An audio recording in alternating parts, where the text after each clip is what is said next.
খাস কলকাতার উপকণ্ঠে নরেন্দ্রপুরে উদ্ধার হলো তৃণমূল কর্মীর দেহ। বাড়ি বিষ্ণুপুরে, মৃতের নাম সুদীপ নাড়ু।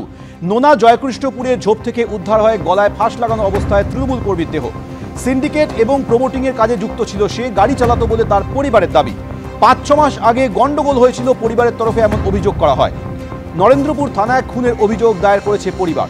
সুদীপ দলের সক্রিয় কর্মী, নেপথ্যে রয়েছে স্থানীয় দুষ্কৃতীরা। অভিযোগ বিষ্ণুপুরের তৃণমূল বিধায়কের।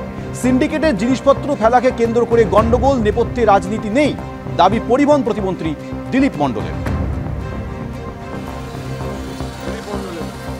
সক্রিয় কর্মী ছিল, তৃণমূল দলের সক্রিয় কর্মী ছিল। পার্টির আসার আগে থাকতেও ও পার্টির একটা সক্রিয় কর্মী ছিল, পার্টিকে খুব ভালোবাসতো, পার্টির নিয়ে মোটামুটি সবসময় চলাফেরা করতো, ভালো মন্দ লোকের সঙ্গে শ্রদ্ধা ও ভক্তিভাবেই পার্টি করত। এইবারে হঠাৎ ৫-৬ মাস আগে একটা ঘটনা ঘটে সিন্ডিকেট নিয়ে। হ্যাঁ, সিন্ডিকেট নিয়ে ঘটনা ঘটে। মাটি ফেলা কেন্দ্র করে একটা ঝুট ঝামেলা পাকায়। সেই হিসেবে স্যার আমরা একটুখানি কানে জানি। কোন সিন্ডিকেটের সঙ্গে যুক্ত ছিল? আমাদের সিন্ডিকেট বলতে কোনো সিন্ডিকেটের নাম ছিল না, নাম দেওয়া হয়নি। মেম্বার মোটামুটি ৭-৮ জনের মতো ছিল আর কি। পাড়ার রোডের ষষ্ঠীতলারই ছেলে ছিল। ভাই কি করতেন মূলত?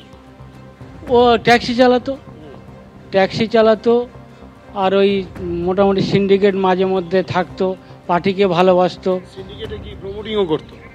না, ওই মাটি ফাটি ফেলা, ওই জায়গা জমি বিক্রি করা, এইসব। হ্যাঁ, দালালি যেটা বলে স্যার, ওই বিষয় নিয়ে করতো স্যার। এই যে গন্ডগোলটা, সিন্ডিকেট নিয়ে গন্ডগোলটা কত মাস আগে হয়েছিল এবং কাদের সাথে হয়েছিল? ৫-৬ মাস আগে স্যার। কাদের সাথে ওইটা স্যার আমি জানিনি, আমাকেও বলেনি। গতকালকে সন্ধ্যে ৭:৩০টার সময় ক্লাব থেকে, তৃণমূল পার্টি অফিস থেকে আমাকে ফোন করছে, বলে প্রদীপবাবু আপনার ভাই স্পট ডেড হয়ে গেছে, মার্ডার হয়েছে। আজকে পুলিশ এই তদন্ত করে যারা অন্যায় করেছে তাদের শাস্তি দিক, এটাই আমার বলার। আর কিছু নেই। দাদা গাড়ি চালাতো আর প্রমোটারি করতো। প্রমোটিং করতেন? হ্যাঁ। কাদের সাথে প্রমোটিং করতেন উনি? ও এবার কাদের সঙ্গে কিভাবে যুক্ত ছিল তা আমরা বলতে পারবো না। আচ্ছা, তাই এই ঘটনাটা ঘটলো কি মনে করছেন, মানে কি কারণ থেকে রাখতে পারে?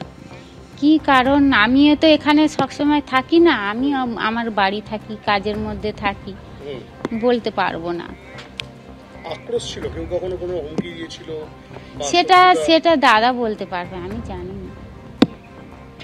ঠিক।